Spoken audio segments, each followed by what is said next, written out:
안녕하세요. 오늘은 제21대 대통령 선거 후보자 토론회를 진행하는 편상욱입니다.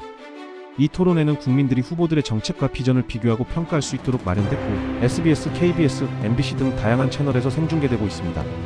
김문수 후보는 일자리 창출과 기업 환경 개선을 통해 민생을 살리겠다고 다짐했습니다. 권영국 후보는 불평등 문제를 언급하며 더 평등한 사회를 만들겠다고 했습니다. 이준석 후보는 과학기술 경쟁력을 강조하며 국가의 미래 성장을 위한 유능한 리더십이 필요하다고 주장했습니다. 이재명 후보가 5.18 광주민주화 운동 45주년 기념일의 한 강연에서 과거의 의미와 이번 대통령 선거의 중요성을 강조했어요. 경제 토론회 시작에서는 저성장 문제와 민생 위기에 대해 각 후보의 입장을 듣기로 하고 박 후보가 불평등 타파를 강조했어요. 권영국 후보는 경제 성장은 숫자에 불과하며 불평등 문제를 해결해야 한다고 주장했고, 이준석 후보는 생산성 향상의 중요성을 강조했죠. 이준석 후보는 자영업자와 민생경제를 보호하기 위해 최저임금을 자율 조정할 제도를 만들겠다고 약속했습니다. 그는 경제 위기에서 IMF의 교훈을 잊지 말고 교육과 생산성으로 대한민국을 다시 성장시키겠다고 강조했습니다. 상황이 이렇다 보니 내수가 마이너스 성장하고 골목 상권이 무너지고 있다는 문제를 짚으며 정부의 역할 필요성을 강조했습니다. 단기적으로는 정부가 서민 경제를 살리는 데 나서야 하고 장기적으로는 인공지능과 재생에너지, 문화산업 등을 육성해야 한다고 주장했습니다. 김문수 후보는 자영업자와 소상공인 지원을 통해 일자리를 지키고 기업의 규제를 완화해서 좋은 일자리를 만들겠다고 말했습니다. 그는 R&D 지원을 대폭 강화해서 미래산업에 투자하는 것이 중요하다고 덧붙였습니다. 토론이 시작되었고 권영국 후보가 윤석열을 내란의 우두머리라며 질문을 던지자 김문수 후보는 계엄의 잘못을 인정하면서도 내란 여부에 대해서는 재판 중이라고 말했어요. 김문수 후보는 헌법재판소에서 내란이 아니라고 한다며 반박했지만 다른 후보들은 윤석열을 지지하던 이들이 내란을 옹호하고 있다고 비판했어요. 후보들은 자영업자들의 어려움을 언급하며 경제 문제 해결을 위해 책임을 명확히 할 필요성을 강조했어요. 김문수 후보가 소상공인과 자영업자를 위한 정책을 언급하며 코로나19 동안 다른 나라들이 지원을 했다고 지적했어요. 그는 국가 부채를 감수하고 소상공인 돕기 위한 보다 적극적인 지원책 필요성을 강조했죠. 장기적으로는 경제 시스템을 재편해야 하고 첨단 산업과 문화 산업의 육성이 중요하다고 말했어요. 이준석 후보는 문화 소비를 늘릴 수 있는 바우처 제도의 필요성을 강조하며 전통 음악 분야의 지원도 언급했습니다. 마지막으로 민생 문제가 심각하여 정책의 유혹에 조심해야 한다고 경고했죠. 저자들은 정부의 AI 구축 계획에 대해 비용과 방식에 대해 의문을 표하고 제대로 된 AI 개발이 이루어질 수 있을지에 대한 걱정을 하고 있어요.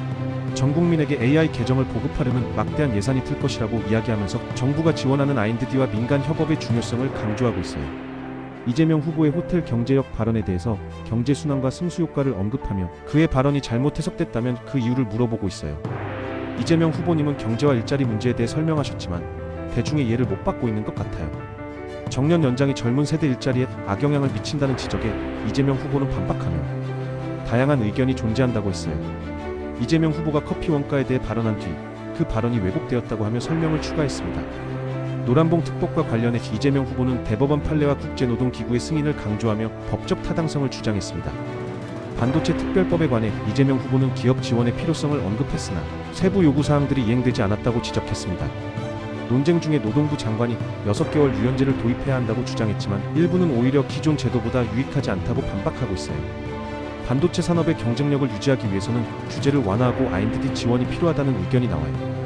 이재명 후보는 불법 대북 송금으로 재판 중이고 이에 대한 의혹이 제기되면서 경제 회복 가능성에 질문이 제기되고 있어요.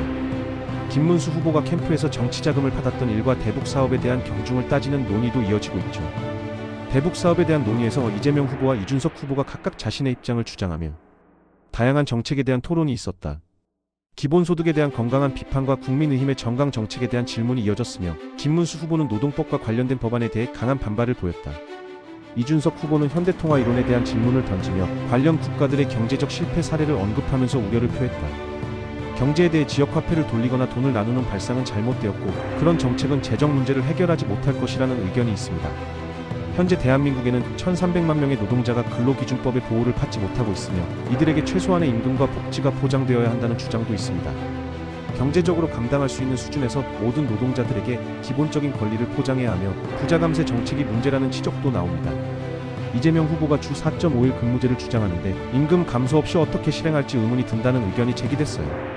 후보들의 공약 검증을 위해 경제와 통상 전략에 대한 토론이 시작됐으며 미국의 보호무역주의가 경제에 미치는 영향을 다루고 있어요. 이준석 후보는 한국의 경제 경쟁력을 강조하며 미국과의 관계에서 감정이 아닌 국익 중심의 접근이 필요하다고 주장했어요. 이재명 후보는 트럼프 대통령 취임 이후의 보호무역주의 상황에 대해 이야기하며 국익 중심의 협상 필요성을 강조했어요. 김원수 후보는 트럼프 대통령과의 신뢰를 강조하며 한미 동맹을 강화할 계획을 발표했다. 그는 관세 문제와 북한, 중국, 러시아 등 다양한 현안을 다루며 성공적인 협상을 약속했다. 권영국 후보는 트럼프의 관세 폭탄을 경제자 주권에 대한 침략으로 보며 이에 맞서 싸울 것이라고 말했다. 그는 한국이 미국이나 중국 어느 쪽도 아닌 다자 교류를 통해 경제 주권을 우선할 것을 강조했다. 토론에서는 각 후보가 주도권을 가지고 질문과 답변을 이어가며 규칙을 준수할 것을 강조했다. 이준석 후보는 중국과 대만 간의 분쟁에 깊이 관여하지 않아야 한다는 입장을 밝혔다. 이 대화에서는 외교와 무역에 대한 극단화된 판단이 신뢰를 떨어뜨릴 수 있다는 점을 강조하고 있어요. 대만과의 관계에서 위기 대응이 다를 수 있다는 점을 언급하면서 상황에 맞춘 유연한 판단이 필요하다고 말해요. 이재명 후보의 데이터 센터 공약에 대해 풍력 발전이 안정적인 에너지원이 아니라고 지적하며 의문을 제기하고 있어요. 재생에너지가 불규칙성과 가능성을 갖고 있기 때문에 안정적인 전력 공급이 필요하다고 말하며 전력 조달의 현실적인 문제를 지적하고 있네요. ESS는 단기적인 전력 공급을 가능하게 하고 이는 불가능하다고 생각하는 것 자체가 오해라는 의견이 있습니다. 김은수 부는 수출 전문 인력 양성 프로젝트에 대해 이야기를 했는데 10만 명 양성이 어떻게 가능한지 궁금해하는 질문이 제기됐습니다.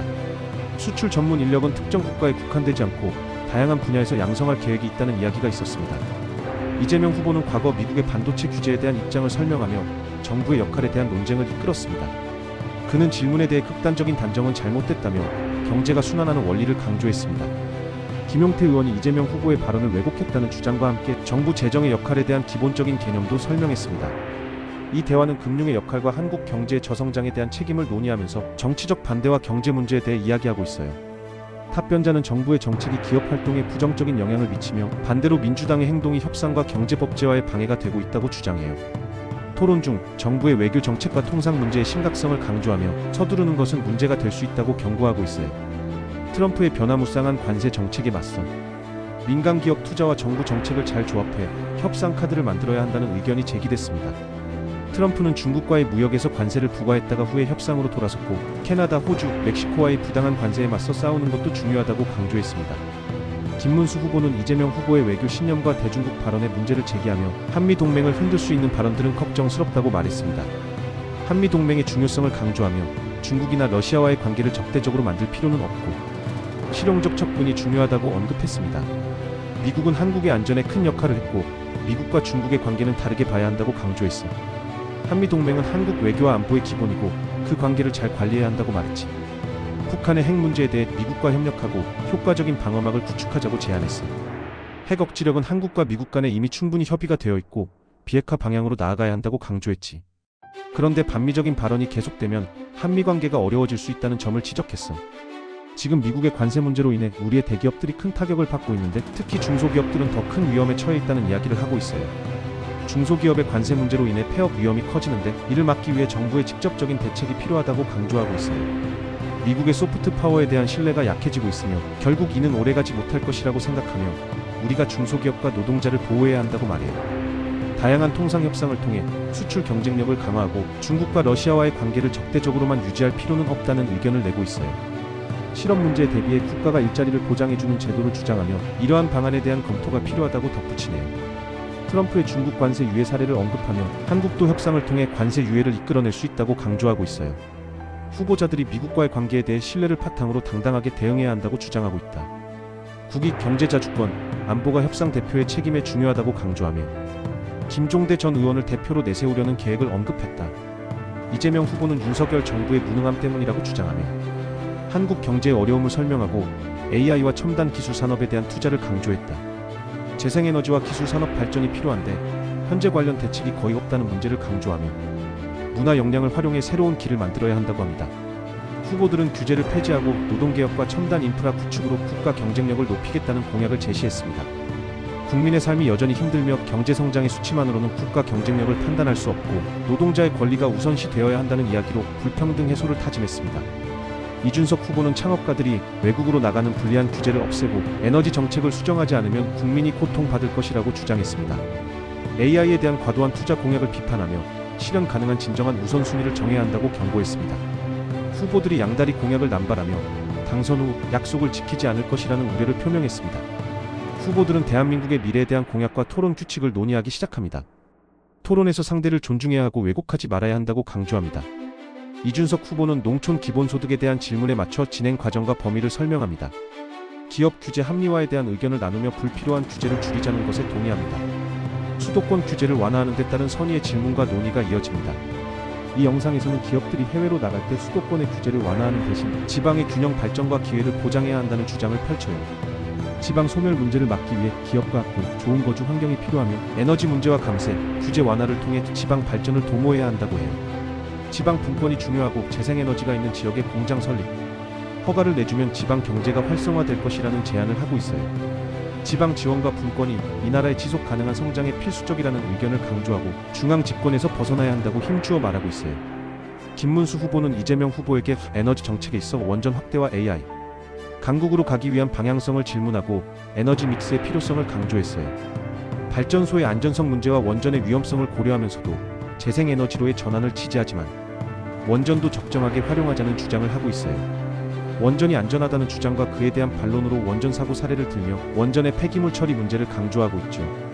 비용 측면에서도 원전이 상대적으로 저렴하다는 점을 지적하며 재생에너지도 중요하지만 원전의 필요성을 인정해야 한다고 말하고 있어요. 이재명 후보가 환경론자들의 주장에 너무 휘둘려 국가 정책을 판단할까 우려된다는 의견이 나왔어요. 이준석 후보가 주식시장과 관련해 이재명 후보의 주장이 너무 가볍게 느껴진다고 언급했어요. 이재명 후보가 차별금지법 제정에 동의하는지를 묻는 질문이 이어졌고 과거 여러 정부에서도 이 법을 추진했었다는 점이 강조되었어요. 결국 이재명 후보는 차별금지법에 대한 사회적 합의가 중요하지만 결단의 문제라고 대답했어요. 현재 여러 현안들이 복잡하게 얽혀 있어서 당장 해야 할 일들이 어려운 상황이라고 주장하고 있습니다. 중대재해처벌법과 관련해 노동자 사망 사건들을 언급하며 법의 문제점을 강조하고 예방 중심의 접근이 필요하다고 주장합니다. 최저임금을 지역별로 다르게 적용하자는 주장은 위험하다고 지적하며 일본과 미국의 사례를 들어 반대 의견을 피력합니다. 미국은 주마다 생활 조건이 다르다고 하며 한국은 땅이 좁아 지역 간의 차별이 깊어지는 것은 문제가 있다고 언급합니다. 비교가 잘못됐다는 주장에서 시작해 일본의 사례를 언급하며 한국에서도 동일한 문제가 발생할 수 있다고 경고하고 있습니다. 수도권으로 일자리가 몰리는 현상이 지속되면 지방은 망한다며 헌법의 취지는 차별금지와 차등임금을 두지 말라는 것이라고 강조합니다. 이준석 후보가 최저임금과 법인세 지자체 자율권을 주장하면서 유출, 우려에 대해 조정할 수 있다고 말하며 강제는 아니라는 점을 설명합니다. 양곡관리법 개정에 대한 질문에 식량 안보와 관련된 과잉 생산의 문제를 지적하며 정부의 개입 필요성을 이야기합니다. 이준석 후보가 쌀값 관리 및 대체작물 지원 제도를 통해 양측 모두의 이익을 고려할 것을 주장합니다. 이재명 후보의 스테이블 코인 주장에 대해 그 사용 실태와 미국의 담보형 코인 사례를 통해 질문을 던집니다. USDT와 USDC의 차이점과 관련해 관리 엄격성에 대한 궁금증을 표하며 민주당의 스테이블 코인 정책에 대한 우려를 나타냅니다. 안전한 스테이블 코인에 대한 전략 없이 이야기하면 시장이 들썩이기만 해요. 민주당이 허위사실 공표에 대해 입법을 하겠다고 하는데 그 과정에서 왜곡된 발언은 고발하는 것은 이해가 안 간다. 과거 행위를 처벌하는 제도가 악용될 수 있다는 점에서 이건 문제가 있어요. AI 투자 관련 100조 원을 정부 재정으로 만들긴 아니고 점진적으로 투자하겠다는 거죠. 차별금지법에 대해서 포괄적으로 지지하는 입장을 밝히고 전과자의 권리에 대해서는 법적으로 제한된다는 입장을 보여주고 있어요. 김문수 후보는 자신이 일자리 대통령이 되어 젊은이들에게 일자리를 많이 만들어주겠다고 약속했어요. 권영국 후보는 대선이 심판의 기회라고 강조하며 진정한 노동의 대표로서 싸우겠다고 다짐했어요. 이준석 후보는 그의 가족 이야기를 통해 다음 세대를 위해 공정한 사회를 만들겠다고 다짐했어요. 이재명 후보는 현재의 위기를 강조하며 유능한 대통령을 뽑아야 한다고 말했어요. 이번 선거는 남용하는 정치 집단에게 다시 맡길 수 없다는 심판 선거이며 유능한 대통령 후보 이재명에게 기회를 달라는 메시지를 전달하고 있습니다. 이 시간 유권자들에게 도움이 됐기를 바라며 후보자 토론회에 참여한 후보들과 시청자들에게 감사의 인사를 전합니다. 제21대 대통령 선거 후보자 토론회가 앞으로 3차례 더 열리며 남은 후보자들의 토론에도 많은 관심을 부탁드립니다.